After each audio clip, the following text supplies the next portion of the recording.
Burn live, burn live, burn live, burn live, burn live, burn live. It's going down, baby. Burning through ashes, trying to make comments. If you feel it, if you feel it, if you feel it, if you feel it, if you feel it, if you feel it, if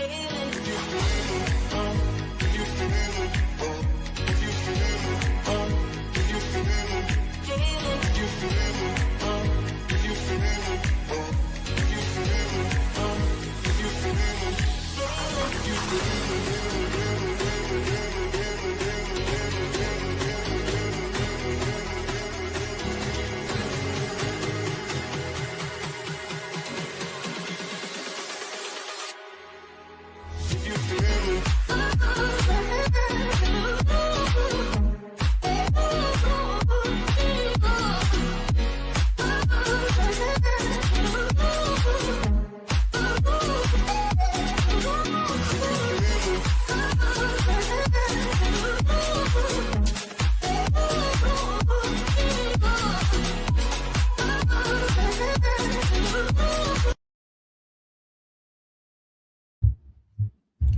BurnLive, BurnLive, BurnLive. Ooh, that was so dead.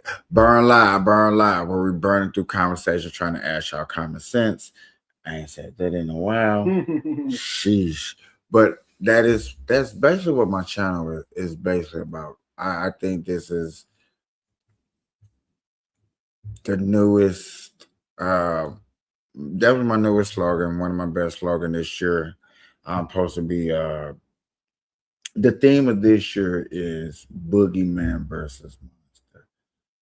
Especially when I do a BurnLive show, I'm gonna definitely always bring it up and talk about it. Boogeyman is a person, place, or thing that you cannot point at that does not exist. A monster is a person, place, or thing that you point that does exist. And when it comes to, because I'm into politics and stuff like that, I think is definitely something that needs to be pointed at because, for instance, I'm gonna just say it like this because I think I feel like my audience has dropped because I haven't been on my politics shit too. I noticed that, but yet again, people like Doc with his allegations is pointing at a boogeyman. He wants to point at the monster so bad and say Trump the monster, like they're the monster right there. Y'all not looking at the monster.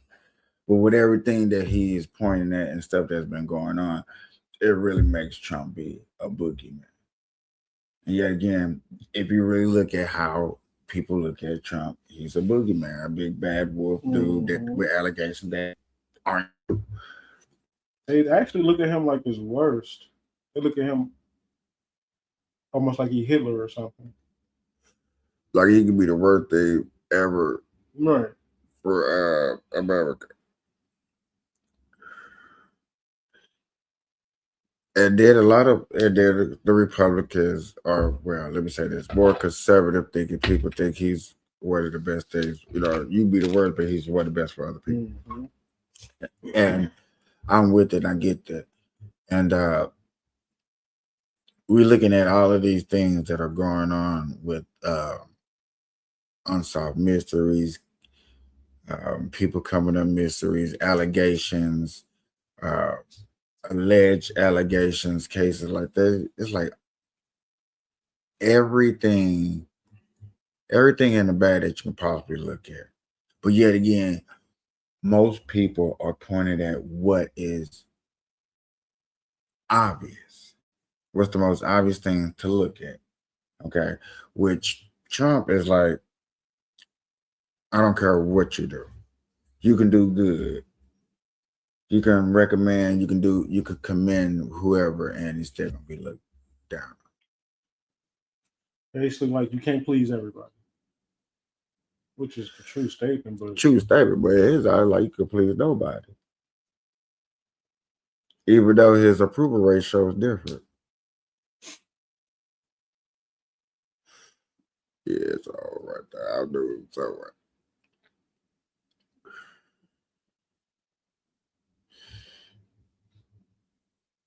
But I was listening to these people talk about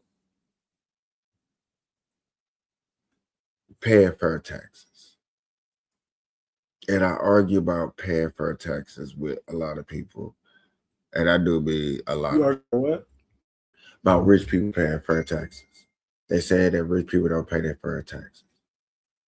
And statistics says that rich people pay 43% into federal taxes. And we only pay 8% into federal taxes. As far as the rich. That's confusing. Say it again. The rich, the wealthy, pays 43% into federal taxes. We pay 8%. Poor people. Collectively. Huh? Come on, collectively overall. Like overall. The rich people make up 43%. Like individually they pay 43%. Like when they pay their taxes into something, they're paying 30% of their income into. And we pay 8% of all. And we pay 8%.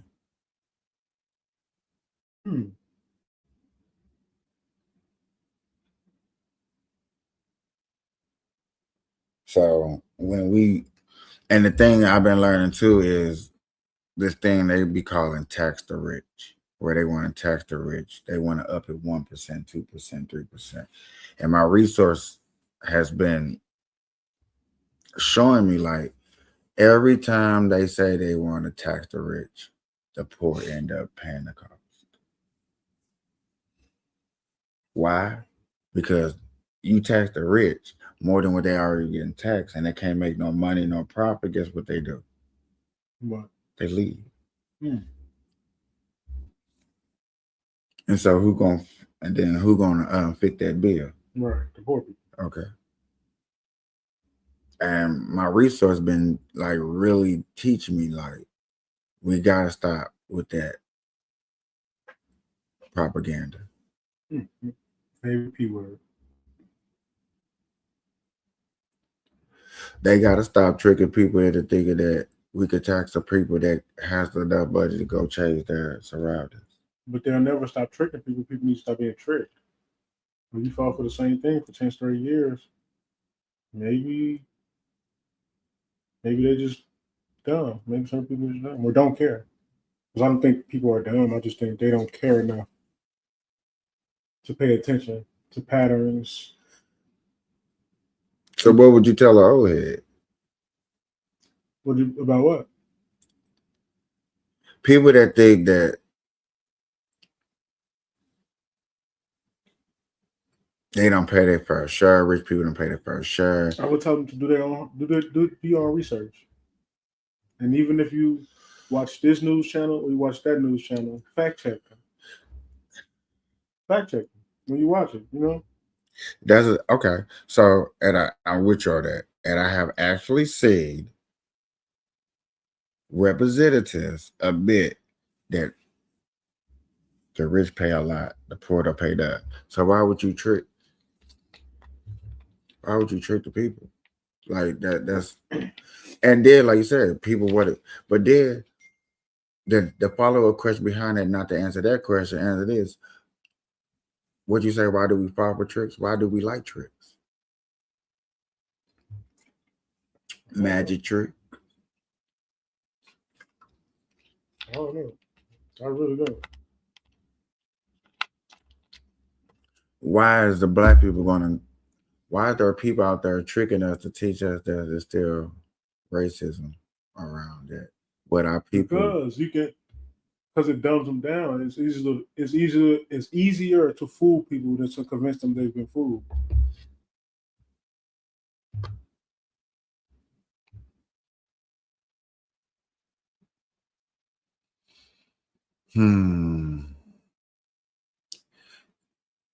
Because even if racism is still real or whatever people say, you can't just put it on the president.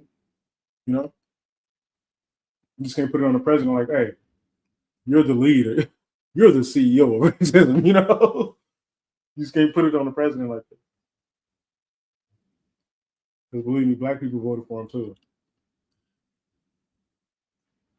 He took 20% of the males black vote. But it was a poorly rolled black. I'm gonna tell y'all this. That's the problem right there.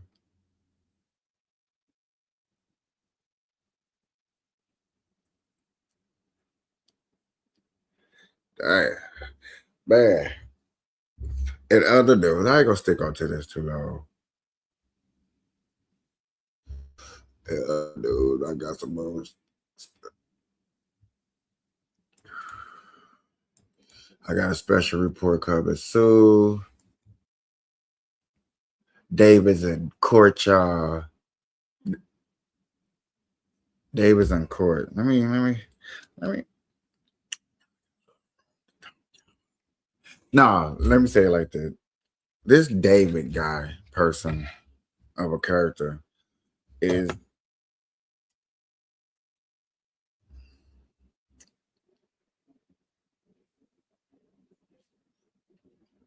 can I say that from what I see in the facial expressions, I'm just gonna go, I'm gonna take people down this rabbit hole.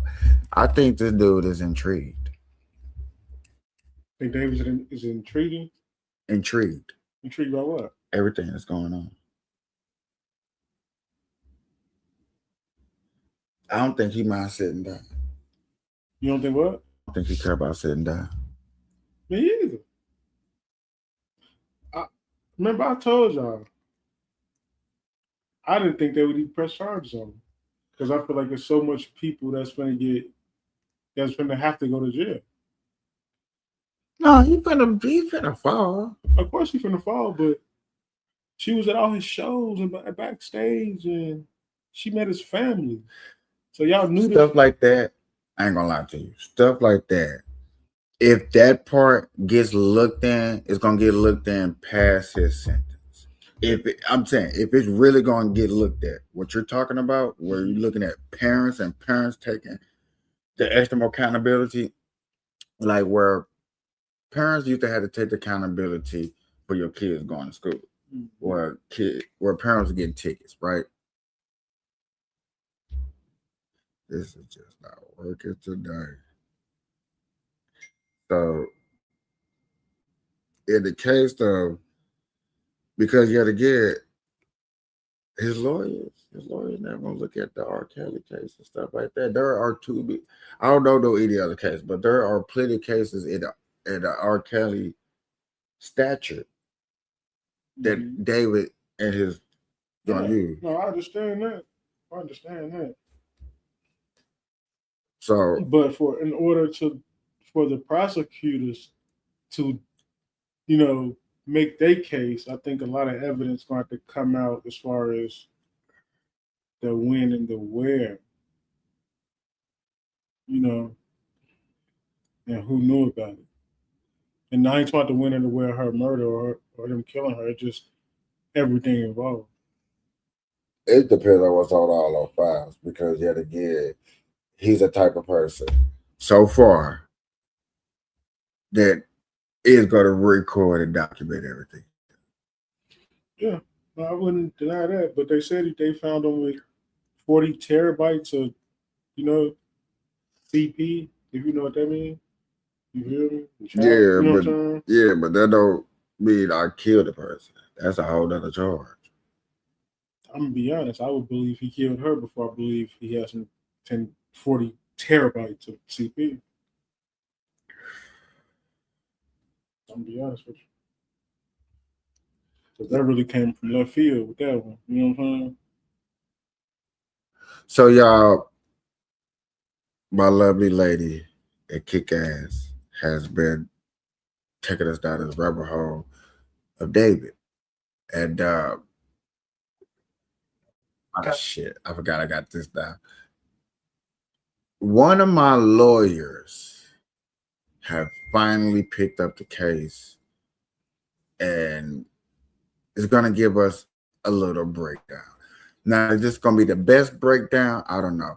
But I think from a lawyer's point of view of understanding the case and what is presented, I think he does a very good job, and I think this needs to be dissected before going further on in these charges and how he should proceed.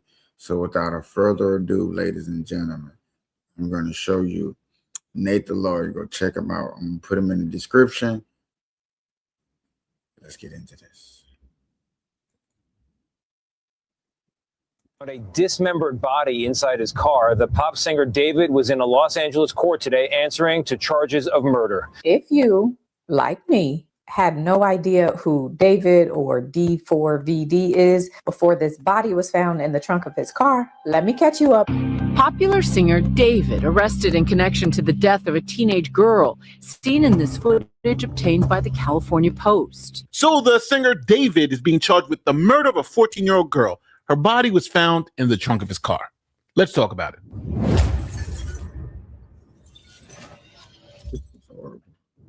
Here's a quick message from our sponsor, Rumble Wallet. You already know why people are moving to crypto, because here's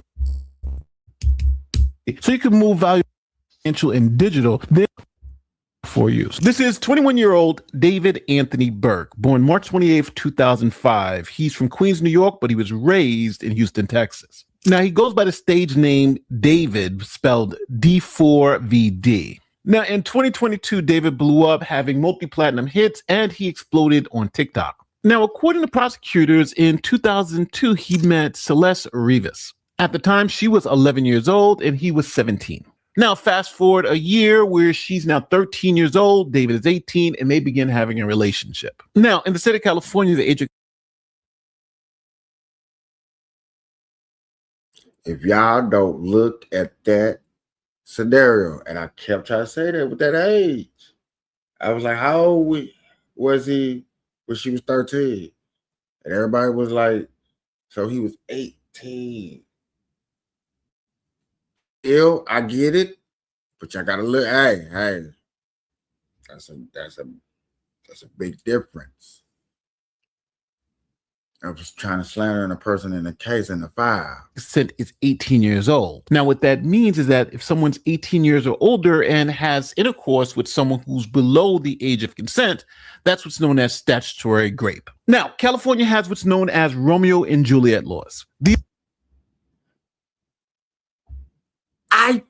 I could have sworn I brought that. I said that. Did I say that? You did. Okay, I'm done. I did. These are essentially exceptions to the statutory rape laws that are in California. So the way California handles it, if the age gap between the two individuals are 3 years or less, they treat it as a misdemeanor. If it's more than 3 years, they treat it as a felony, which can get you some real time in jail. So if the person is 18 and has a relationship with someone who's 15, then that is generally a misdemeanor. Most of the times, it's not even charged. Now, if you apply that to this case, prosecutors allege that Celeste was 13 and David was 18, making it a 5-year age gap. And since prosecutors are saying that Celeste was 13 years old when this relationship started, that also triggers Penal Code Section 288. That just makes it a crime to have any type of physical relationship with a child under the age of 14. To be more specific, it makes it a felony. Now, let's fast forward to February 2024, where Celeste's family reported her missing, and when detectives started investigating, they saw Burke's, David the singer's, number on her phone. Now, detectives talked to David, who tells them that he didn't know that she was a minor or that she was even missing. So when Celeste is returned to her family, they take away her phone.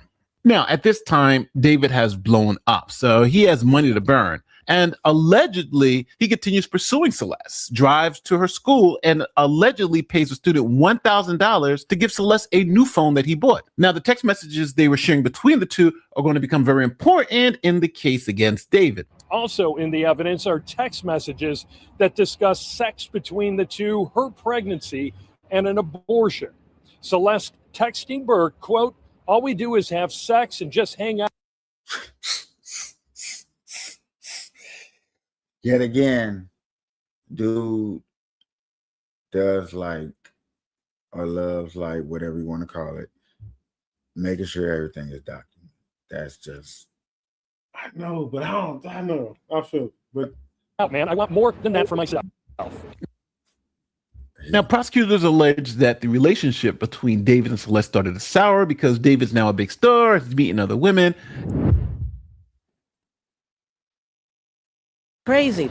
According to the prosecution, the night before they believe she was killed, April 23rd, the night of the 22nd, there was a big fight and they went back and forth with text messages. She was upset because he was seeing other girls and she was threatening in those text messages to disclose information about him that would get him in trouble and, quote, ruin his career.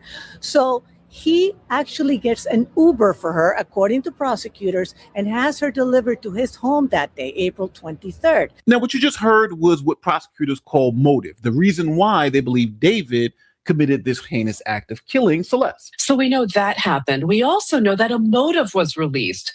The motive being that the singer David was worried that this young girl was going to reveal that he was having an inappropriate sexual affair with a young girl. If she released the information that she was underage while involved in a sexual relationship with David, it would ruin his career. Now, on April 20th, And murder won't? Murder will by the time she was alive. And the thing is, and I didn't think about it until Holler saying it, is the fact of, look at how he got her, however that was, right? Mm-hmm. So, of course, he's going to backtrack and go through those same routines because he feels like he needs, you know what I'm saying, whatever, more pleasure or whatever person wants. Y'all, I am fin to take a quick commercial break. I'll be right back. Good night, Capiche. Good night, Capiche. Good night, Capiche. Good night, Capiche. Good night, Capiche. Good night, Capiche. Good night, Capiche. Good night, Capiche. Good night, Capiche. Good night, Capiche. Good night, Capiche. Good night, Capiche.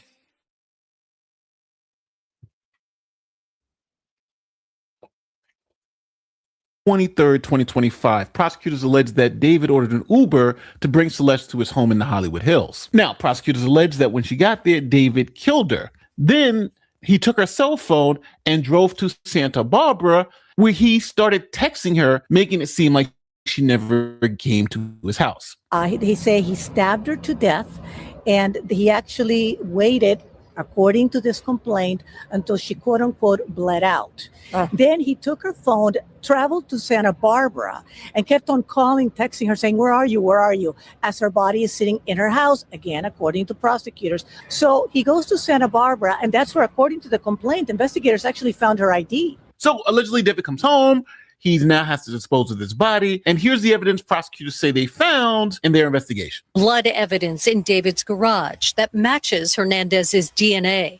Tools David had delivered to his Hollywood home to dismember and dispose of the body. Court documents allege David ordered 2 chainsaws, a body bag, a heavy-duty laundry bag, and a blue inflatable pool, all under a fake name. Now, after Celeste didn't come home, her parents were obviously worried and called authorities. And then on September 8th, 2025, Celeste was found in David's Tesla. The body found inside the trunk of an abandoned Tesla registered to the singer David. Los Angeles Police Department officers found human remains wrapped in a bag hidden in the front trunk of a Tesla on September 8th, authorities told NBC Los Angeles. The body, which law enforcement sources told NBC News was not intact, was found after the LAPD was called to Hollywood Tow Yard over a foul odor coming from a vehicle, which had been sitting in the impound lot for several days. Police said the vehicle had been towed after it was abandoned in the Hollywood Hills. Following the car's discovery, a spokesperson for D4VD said in a statement to NBC News, so you really left her in a Hollywood Hill somewhere, but it got towed. Yeah, that's how they didn't know she was dead before the car went towed. Right. But that the singer has been informed. Ain't it crazy how all that, like, the evidence, remember, it wasn't no evidence for a long time.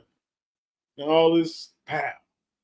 Like I said, I think I'm under the influence. They was waiting until he was over the age so they can charge him as an adult. That is so very common. in cases like this. About what's happened, and although he is still out on tour, he is fully cooperating with authorities. Now, just to be clear, David has said he is not guilty. So legally, he is innocent until proven guilty, even though this evidence seems pretty damning. And the fact that she was found in his car, all these crazy text messages, all the blood that was found in his house, looks like David may be going away for life. And let's not forget, California is a death penalty state. David has pled not guilty, and his lawyers have said in the past they will vigorously defend David's innocence. Former federal prosecutor Nima Rahmani believes Burke's defense will most likely argue that Celeste accidentally died from an overdose and Burke panicked, cutting up and hiding her body. If they can somehow fall on that and avoid either the sex crimes or the murder itself, that would be a huge win for the defense. So now let's go to the opinion section. Everything I'm saying here is an opinion, not fact. I think David is going down for murder one. It seems obvious. Blood at his house. The body's found in his car. He's got all these weird purchases, the whole phone thing. David is in a lot of trouble. And just with the images on his phone and the conversations he's having with a 13-year-old about a smishmortion, that also is not going to be helpful. I think David is looking at years in prison. Personally, my opinion. And I think he deserves it, even without the murder. The evidence against David seems to be overwhelming, but I've been wrong in the past. Tell me how you feel in the comment section. Do you think the singer David is not guilty and he's going to walk? Because I think he's living in a dream world. I think his career is actually over, right? Because of things that he was doing with people who weren't the appropriate. I think he's gonna get off. I ain't gonna lie. I think he's gonna get off. I ain't saying he did it or not. It just seemed like something that's finna OJ do this. Even though OJ ain't do it. Tell that you. If he get off, he's gonna be off. Oh my God.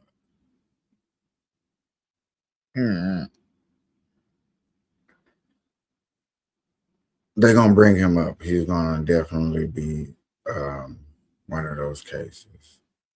He's a rare case because I don't know too many, and I can't really call him a celebrity. Right. Because it ain't even blow up yet. He's more famous off this than he is off anything. Yeah. So This that's why is I what's think making he's gonna- him. yeah. This is what's making him such a celebrity. And people will do things like this because they be like, "Hey, I'm just trying to what I need to do. I'm trying to make it. You know, all publicity is good publicity." Mm-hmm. David, you're making. I don't know. I guess he's innocent until proven guilty. However much they show in court, I'm gonna keep up with it. I'm gonna make sure I keep entwined on what's going on. Yet again, David is such a weird case. It's such a weird case.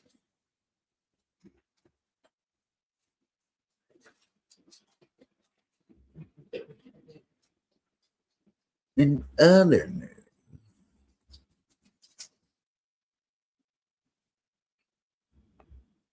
I love my lawyer, boy. My lawyers be coming.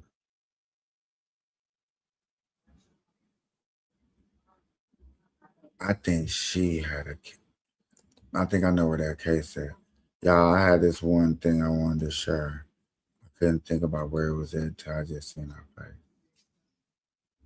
So I think it's on my profile.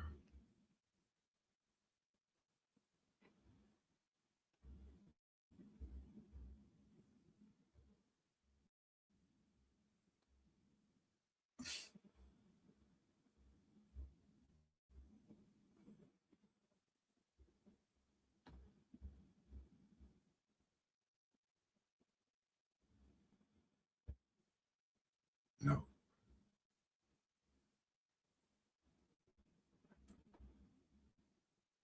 Yep. So I found it. Y'all give me 2 seconds.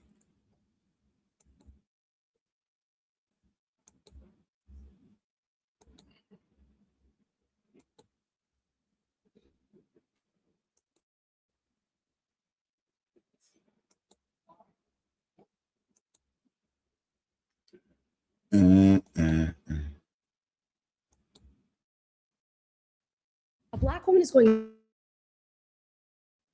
super viral, and I mean super viral, and all online. It's bringing up conversations about race and hair and whether or not she's anti-Black, believe it or not. So let's talk about it. Before we get into today's video, please like and subscribe. This is a little bit of a different topic, and it's actually a topic that I thought was sort of trivial, but once I got to thinking about it, there's a lot of dimension to it and a lot that I guess people don't know about. And it's all because this Black woman posted a video where she says she went to a white hairstylist for the first time and that she's forever changed by the experience. I'm gonna let her talk about it and we'll get into it. This is about to sound so anti-Black of me, but I just went to a white hairstylist for the first time in my life. Let me just explain to you start to finish this process. Okay, before we get into her process, this got 2.1 million likes on TikTok, millions of views on X. For some reason, this is creating a huge conversation. Now, she starts off her video by saying this is going to sound so anti-Black. And I think a lot of people might scratch their heads and go, what? What is anti-Black about this entire thing? And I do think within the Black community in particular, and you guys can let me know if this happens in other communities, there is this expectation that if you are Black in any way, shape, or form, you should be supporting Black businesses, getting your hair done with Black people. In any way, if you're going to... Yeah, she got a point. I mean, got a point. So. And it's crazy because she said, this sounds anti-Black. The lady in the video, she said, Right. It sounds anti-Black. Then I just had like a little vision. If we close our eyes and just listen to her speak, what race do we think she would be? Well, she sound. But they're a white male. They're cutting Black. Mm-hmm. I don't know, man. Didn't they put it in a movie? I mean, yeah, they put it in a movie, but it's satire and it's funny. But It's funny because it was true. I thought it ain't true. So white people, there's not a white barber out there in the back doing his thing. I've never experienced it in the hood, man. I ain't gonna lie to you. That's one thing I never experienced. I mean, maybe out here for sure. But not in Chicago. Yeah, not what them niggas say. I mean, out here is not segregated like Chicago is. So if you go to a Black barbershop, But you go to a Black barbershop, don't mean it can't be one. Yeah, I'm saying that, of course it's or two. Yeah. Not from my experience. Impact somebody's life with money or become a customer, make sure that it is somebody Black if you can. I see that narrative shared a lot. Now, not all Black people believe that, but a lot of them do. This sort of we support everybody Black attitude within the community is very pervasive. So much so that if you go see a white hairstylist and you have a good time and you make a video about it, you have to say, this is going to sound so anti-Black of me. Are we okay? Just go where you can get your hair done and get it done well, and you're paying the right price. And do that with everything, I think. Then I think you'll understand what I mean, okay? So I needed to get my hair straightened, mostly because I needed a trim. And I asked one of my Black coworkers, because her hair, she's like a straight natural. She always wears it straight. I was like, where do you go to get your hair done? She goes, I go to this white lady, but hear me out. She's amazing. Like, would highly. So you listen, I'm going to this white lady, but hear me out. Like, there's already a little bit of a, you're going to see a white woman. Now, I'm going to be charitable. There could be multiple reasons for this. White people do have a reputation within the hairstyling space of not being able to do Black hair. And I think that is something that is shifting recently. I think with hair education and with people who are going to cosmetology school, it's becoming more of a well-rounded, I think, experience of working with different types of hair, because Black hair is very different, especially with different curl patterns and like the different heat qualifications for Black hair and what you can and cannot use on it. It's a whole different beast to be dealing with Black hair than it is to deal with white hair. So maybe that's why she said, hear me out. Now, there could be some people who say, hear me out simply because you're going to see a white person and they don't think it's okay for you to go see a white person as a Black individual who's trying to get your Black hair done. And that is ridiculous. Now, I say that as a biracial with very black hair. I mean, I'm dealing with 4C hair up here. For those of you who don't know what that means, there's a whole scale when it comes to hair and curl patterns and texture and what you're dealing with. And your girl is 4C. I've had many of people try to do my hair. Many people succeed. Many people fail.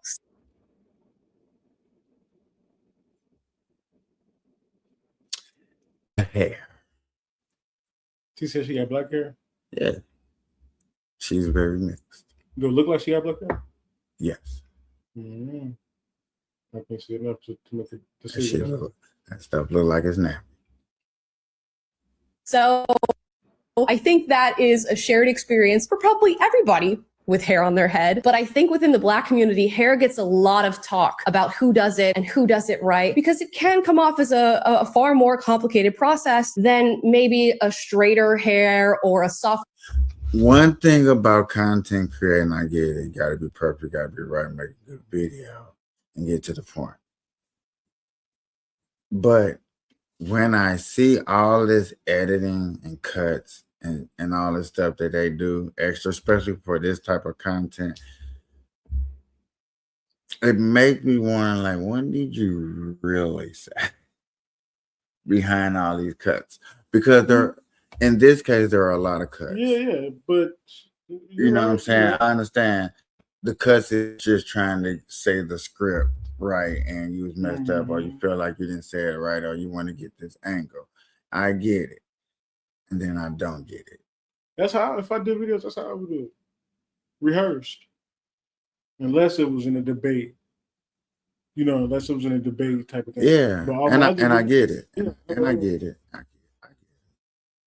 I'm just not for it. I just can't do it. I like the original. No, I like live. I like live. I like the artisticity. And this type of, the way she talking about this, like, you know, it just seemed like a setup. So I would take it all the way, set it all the way up, even have a script written. Everything but the script written. After a curl pattern on a white person. That's just the deal. Man, she knows how to do hair. She knows how to do our hair. Like, trust me, just try her. I was like, I feel skeptical, but I go in. Sweet lady. She says, what are we doing today? I said, I need my hair washed and then blow dried, straightened, trimmed. That's what I need today. She's like, great, we got it. I was like, you got it? She was like, I got it. I was like, okay, sure. So she shampoos my hair. Great, fine. She gets done with my hair. She's like, okay, your hair's a little dry. I'm going to go ahead and do a deep conditioning treatment. I was like, great. Sounds great. She's like, but we've got to sit under the hood dryer. I was like, great. So I sit under the hooded dryer. I get out. She washes my conditioner out, gets going. She's like, okay, let's start to blow this out. Pulls out her Denman brush.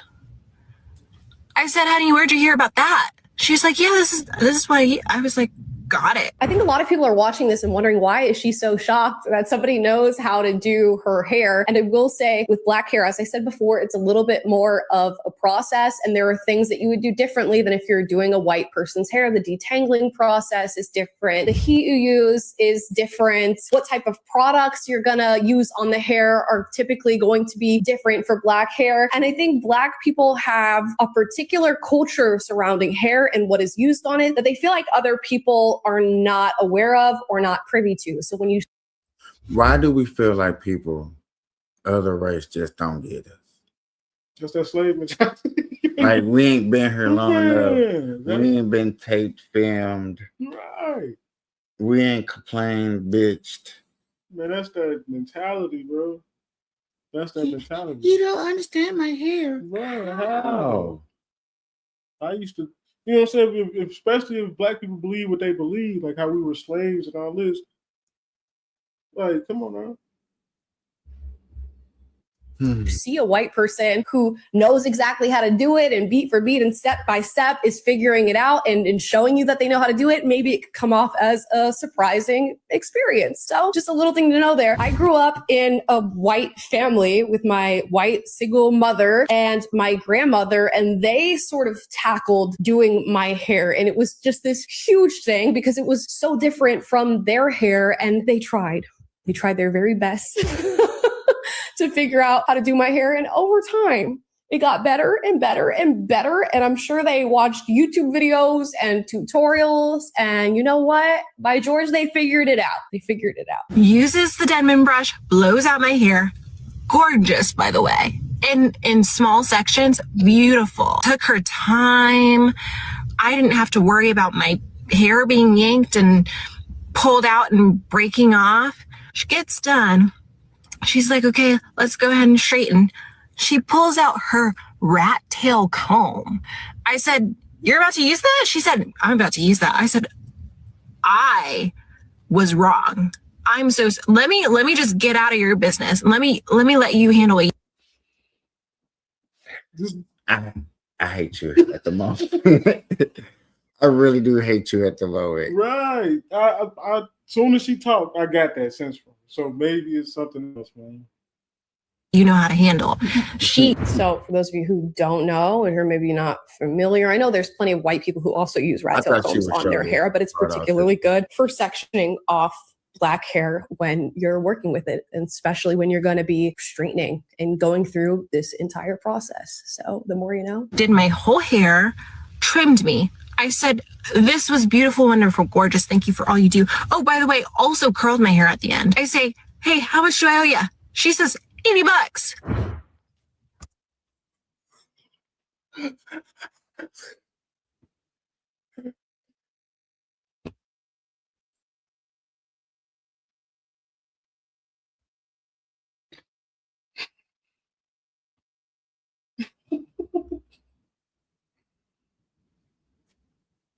Man, look. Man, look.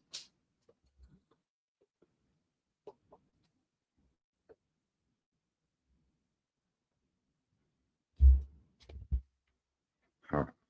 I'm like, oh, you ain't about. Man, no.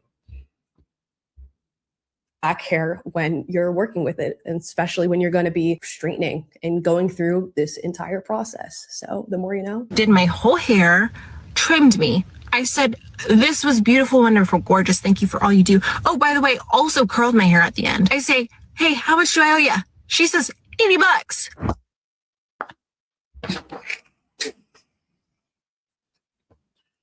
Oh, man. She finna take the game over. Now $80.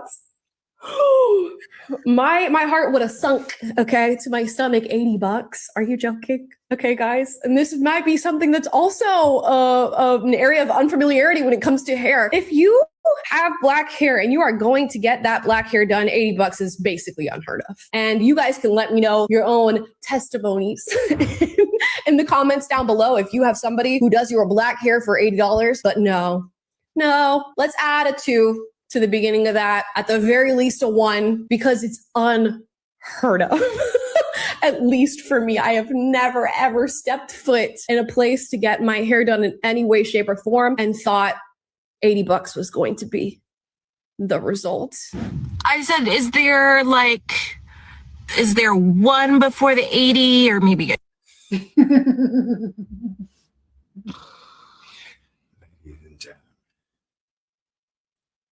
This is a moment where you call Ben Black and I.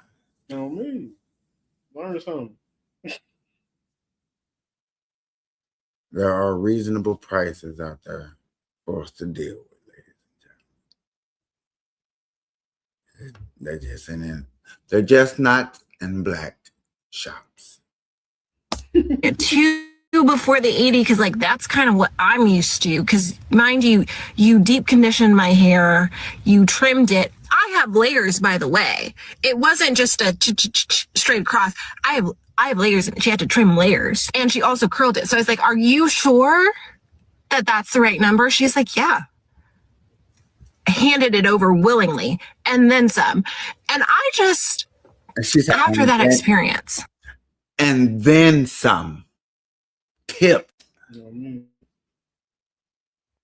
Black folks. Learn, please. Please. Especially when you come to Vegas. Oops. What did I do? I'm just like, what am I doing going to the other gals, when I have this in my back pocket? I have fine hair, but I have very dense hair. I have a lot of hair. And even when I mentioned that on my own, I was like, yeah, just so you know, I got a lot of hair. She was like, yeah, you do have a lot of hair, but isn't that a blessing?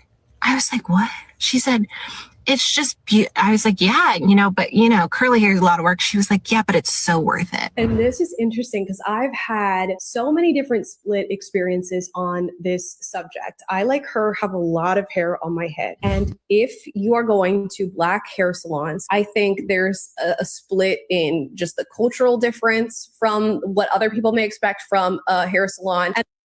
I know a person right now, I still got them on TikTok, that anybody that's watching it, and I hope I'm gonna cut this up so I can break it down so I can send this out, because I want people to really understand. I know somebody who will set you up with appointments in AZ. He made 10 grand doing hair, but you gotta knock them out. And we ain't talking about no type of hair. I'm talking about, where is it? And if I'm talking about hair, okay? And girl got appointments lined up. And I call a couple of people that I know. One of them said I can't try them because I got something on my ankle. And the other person told me that they move slow. They do hair slow. I said, man, I'm 10 bands, boy. Shoot. It's like a week. Come down. That's not even a week for real. It's like a couple of days, whatever, 4 whatever days, boom. But you're getting the money. If you are going to black hair salons, I think there's a split in just the cultural difference from what other people may expect from a hair salon. And there's even just like cultural splits within black hair salons between going to an African one or a black American one. Fight me in the comments if you don't think it's true. I wholeheartedly think it's true. There are some times where you'll go to a salon to say, get your hair braided or get a silk press where you get it straightened or something like that. And the hairstylist looks at you, baby. You got. Okay, black people don't do my hair. I don't even know what she is. I know she's not white. But whatever the hell she is, she not black. She do my hair. Well, if she was black, I have to apologize, but she's something. Shit. Got too much hair. We're gonna add $100. $100 because you have more hair than somebody else has, and they'll just tack it right on and say, I'm not doing all that. That's the experience that I've had. And typically that experience, because I'm one of those people that have extra thick hair. So yes, I know about getting taxed extra more because they're like, man, you got a lot of good. Like, man, I got just as many dresses as anybody else. Now, them girls that have the itty bitty little ones, they look like micro braids. They call sister locks. That's what they call me. Because only sisters can get them locks. Boy, that shit look retarded to them. I don't know why they get them. Make it look like they hair thin. I'm just happy it's your hair. You know what I mean? Let's say I have that experience in Black American-owned salons. Not all of them, but some of them. Then I go to African salons. I think I have a little bit of a better experience there. Why? I don't know. Cultural difference. You guys let me know in the chat down below. So this girl goes to a white lady and she goes, I have a lot of hair. Probably because she's expecting an extra service charge, or she's expecting somebody to have a little bit of attitude with her. And guess what? They take it on the chin and go, yeah, that's great. You have a lot of hair. Wonderful.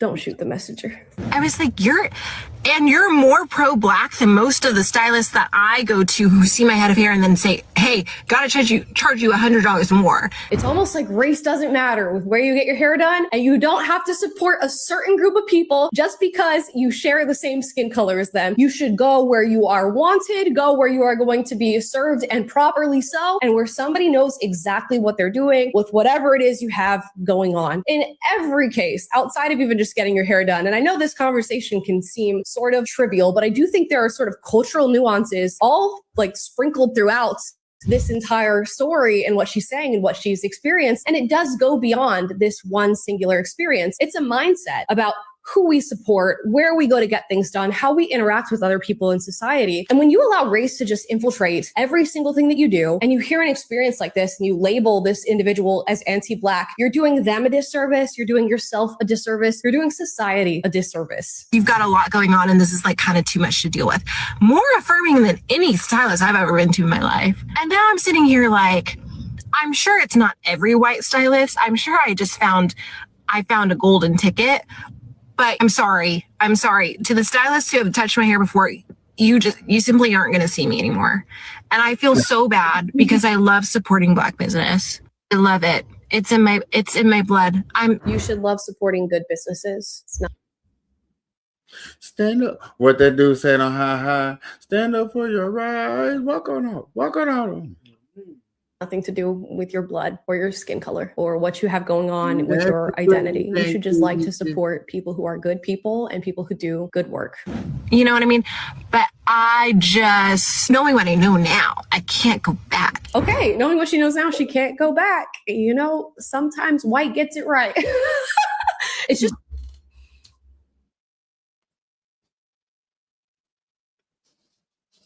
I probably lost like 2 more Black followers and viewers on my show. Man, look.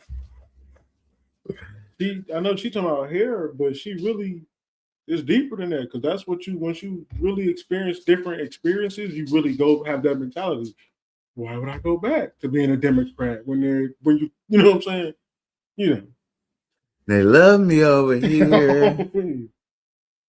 Just ridiculous to think about life in that way. And I see she's getting some really good commentary on this particular story. One says, let's normalize going to who treats you best, regardless of race. 400,000 likes on that. Another one says, how I picture you all throughout the appointment, with a super shocked look on her face. Another that was a good one. writes, why do you feel bad? You found the best hairstylist for your needs. The person's color shouldn't matter. And all of these people are absolutely right. And then there's a ton of Black people just being shocked in the comments that she even had this experience and that it was $80 because what? So anyways, as trivial as it is, I'm glad that she had a good experience with a white hairstylist. I'm glad it opened her eyes to some of the realities that exist out there in the world. And maybe we can expand upon this and use it as a launching pad for how we view other interactions in our life and how we view ourselves as members of a society, regardless of what skin color we are. And you know what I'm going to have to say? I did a video earlier on this channel about Black fatigue. It really, really blew up. You guys had a lot to say.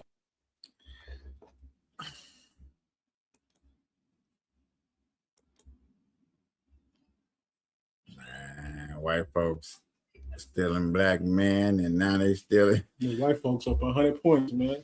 They doing good. Y'all can get the money from how much Black people spend on their hair. Black women, oh man, y'all up. I'm surprised she ain't shout her out. I mean, yeah, you don't want that hate to come. You don't want that type of hate to come to her. Who gonna hate? Oh, yeah, yeah. So the only ones that, but see, you know, the ones that they gonna fade like, girl, what? I wouldn't even give up. That's a shame. You gotta keep a golden goose like that. And I don't think she want to do with show love. You gotta keep a golden goose like that. She had 2 million views, one off TikTok, one off X. Like, stop playing. Boy, they come for that girl neck.